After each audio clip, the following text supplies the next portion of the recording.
Bonsoir à tous et bienvenue dans ce point de l'actualité. Demain s'ouvre un séminaire gouvernemental, le premier du genre de l'équipe dirigée par Patrick Hachi. Ces assises doivent permettre aux membres du gouvernement de présenter leurs actions prioritaires sectorielles. Ils doivent tenir compte du programme La Côte d'Ivoire solidaire présenté par le chef de l'État, Alexis Ouedraogo. Le Premier ministre Patrick Hachi ouvre ce mercredi un séminaire. Il porte sur l'adoption du programme de travail du gouvernement. Le 7 avril dernier, le chef de l'État donnait des consignes claires, une équipe gouvernementale efficace dans ses tâches pour améliorer de façon perceptible le quotidien des populations. Les défis sont encore nombreux pour la mise en œuvre réussie de notre ambitieux programme de développement intitulé « Une Côte d'Ivoire solidaire » qui place chaque Ivoirienne et chaque Ivoirien au cœur de l'action de l'État. C'est pourquoi nous devons aller encore plus vite pour l'amélioration du bien-être de nos concitoyens. Je vous demande donc de vous mettre au travail dès à présent et de traiter les dossiers avec célérité et diligence. Si les grandes lignes de la vision sont tracées, reste à définir dans la pratique le programme d'action prioritaire adossé au PND 2020-2025 en cette année où l'Ivoirien devrait jouir pleinement des performances enregistrées ces dernières années par le pays. Ce séminaire, dont les travaux sont prévus du 21 au 23 avril prochain, sera un grand oral des ministres qui devront présenter et défendre les actions majeures à réaliser les mois à venir.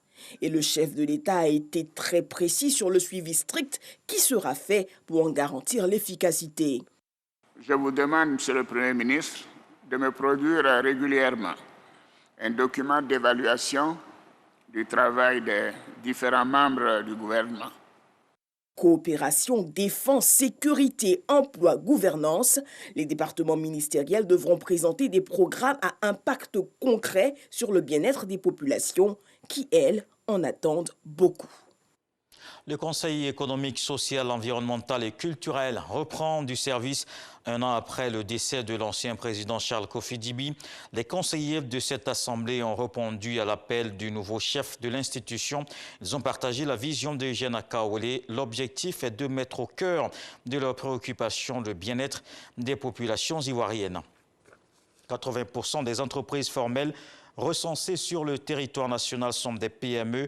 Voilà ce que disent les statistiques de la Direction générale des impôts. Ces petites et moyennes entreprises contribuent en moyenne à 80%, à 20% de la richesse nationale et emploient plus de 24% de la population active. Cependant, elles sont face à plusieurs difficultés.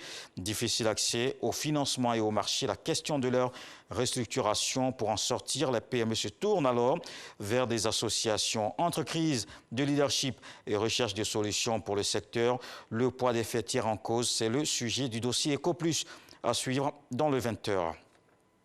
Dans le reste de l'actualité, la France a réagi à l'annonce du décès du président tchadien Idriss Déby.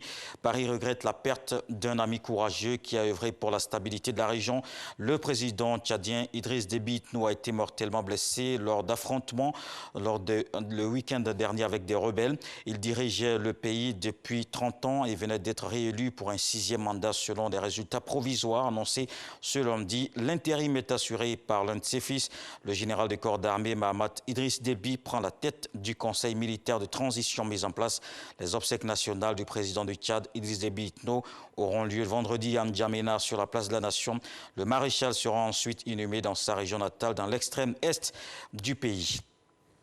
En sport, football, cette décision met le feu au foot européen. La Super League, compétition privée fondée hier par 12 clubs dissidents pour supplanter la Ligue des champions. Réunis en congrès à Montreux en Suisse, les représentants des 55 associations membres de l'UEFA ont adopté à l'unanimité une déclaration condamnant fortement la Super League. Ils ont aussi écouté le président de la FIFA, Gianni Infantino, qui a réaffirmé l'opposition de la Fédération internationale à ce projet de club fermé.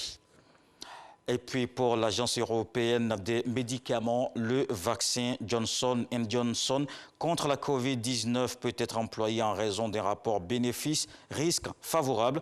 Dans une décision rendue mardi, le régulateur européen a estimé que les caillots sanguins qui sont survenus chez quelques personnes vaccinées devraient être répertoriés comme effet secondaire très rare du vaccin. Voici pour le flash d'information. À tout de suite pour les infos régionales. Je vous donne rendez-vous à 20 h pour la grande édition.